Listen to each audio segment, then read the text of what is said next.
প্রিয় দর্শক, বাংলা ব্যান্টার চ্যানেলে আপনাদেরকে স্বাগতম। আজকে আমরা বাংলাদেশের রাজনৈতিক পরিস্থিতি নিয়ে ভারত ও যুক্তরাষ্ট্রের বিভিন্ন কূটনৈতিক আলোচনা নিয়ে কিছু কথা বলবো। ভারত ও যুক্তরাষ্ট্র বাংলাদেশের রাজনৈতিক পরিস্থিতি নিয়ে কূটনৈতিক আলোচনা জোরদার করেছে, যা 12 ফেব্রুয়ারির জাতীয় নির্বাচনের আগে বাংলাদেশের বিষয়ে তাদের দৃষ্টিভঙ্গির সম্ভাব্য পরিবর্তনের ইঙ্গিত দিচ্ছে। ওয়াশিংটনে উচ্চ পর্যায়ের আলোচনার পরে এই সপ্তাহে ঢাকায় বৈঠকগুলি অনুষ্ঠিত হয়। মঙ্গলবার ওয়াশিংটনে মার্কিন পররাষ্ট্রমন্ত্রী মার্কো রুবিও এবং ভারতের পররাষ্ট্রমন্ত্রী এস জয়শঙ্কর বাংলাদেশ ও প্রতিবেশী মিয়ানমারের ঘটনাবলী সহ বিভিন্ন আঞ্চলিক বিষয় নিয়ে আলোচনা করেন। এই আলোচনার পরপরই বুধবার ঢাকায় একটি কূটনৈতিক বৈঠক অনুষ্ঠিত হয়, যেখানে মার্কিন রাষ্ট্রদূত ব্র্যান্ট ক্রিস্টেনসেন এবং ভারতীয় হাই কমিশনার প্রণয় ভার্মা বারিধারায় ভারতীয় হাই কমিশনে সাক্ষাৎ করেন। এই বৈঠকগুলির সময় ও ক্রম নিয়ে কূটনৈতিক মহলে বিশেষ মনোযোগ সৃষ্টি হয়েছে।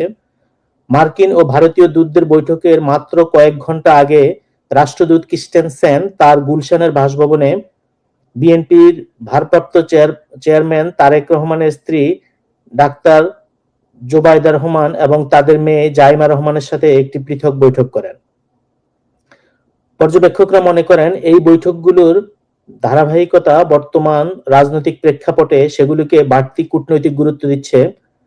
সাম্প্রতিক বৈঠকগুলির মূল বিষয়বস্তু ছিল ওয়াশিংটন এবং দিল্লি বাংলাদেশে ভিন্ন ভিন্ন রাজনৈতিক ফলাফলের সম্ভাবনা খতিয়ে দেখছে।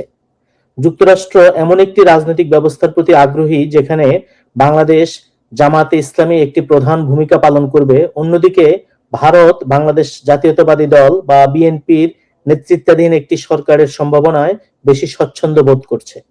মার্কিন রাষ্ট্রদূতের ভারতীয় হাই কমিশনারের সাথে বৈঠকের দিনই বিএনপির চেয়ারপারসনের পরিবারের সদস্যদের সাথে সাক্ষাৎ কোনো কাকতালীয় ঘটনা ছিল না, বরং তারা এটিকে ওয়াশিংটন এবং দিল্লির একটি বৃহত্তর প্রচেষ্টার অংশ হিসেবে দেখছেন, যার উদ্দেশ্য হলো বাংলাদেশের নির্বাচনকে ঘিরে রাজনৈতিক মুহূর্ত ঘনিয়ে আসার প্রেক্ষাপটে নিজেদের মূল্যায়ন বিনিময় করা, অনিশ্চয়তা কমানো এবং পরস্পর বিরোধী পদক্ষেপ এড়িয়ে চলা। বাংলাদেশের প্রতি ভারত ও যুক্তরাষ্ট্র উভয় দেশেরই শক্তিশালী ও দীর্ঘস্থায়ী স্বার্থ রয়েছে, যা তাদের সমন্বয়কে অপরিহার্য করে তুলেছে।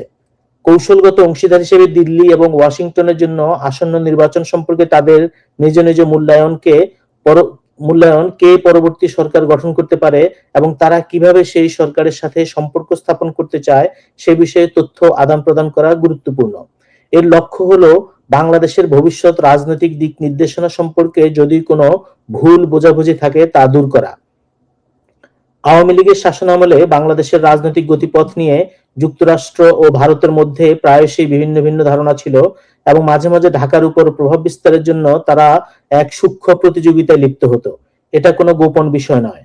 বর্তমান এই যোগাযোগ সেই পরিস্থিতির পুনরাবৃত্তি এড়ানোর একটি প্রচেষ্টার ইঙ্গিত দেয়। ভারতের কৌশলগত হিসাব নিকাশে বাংলাদেশ একটি কেন্দ্রীয় স্থান দখল করে আছে, বিশেষ করে এর পূর্বাঞ্চলীয় সীমান্তে নিরাপত্তা সংক্রান্ত বিবেচনার কারণে।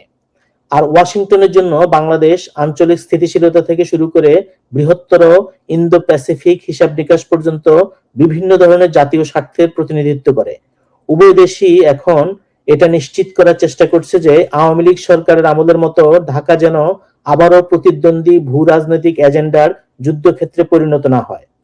বাংলাদেশ বিষয়ে দিল্লি ও ওয়াশিংটনের মধ্যে একাধিক প্ল্যাটফর্মে আলোচনা অব্যাহত থাকার সম্ভাবনা রয়েছে। বিশেষ করে ভারত তার অগ্রাধিকারগুলো তুলে ধরবে এবং অভিন্ন লক্ষ্য অর্জনের জন্য যেখানে সম্ভব যুক্তরাষ্ট্রকে পাশে টানার চেষ্টা করবে বলে আশা করা হচ্ছে। ভারত এবং যুক্তরাষ্ট্রের মধ্যে সম্পর্ক এখন উন্নয়নের দিকে। বাংলাদেশ নিয়ে এই দুই দেশের অভিন্ন কৌশল সেজন্য খুবই গুরুত্বপূর্ণ।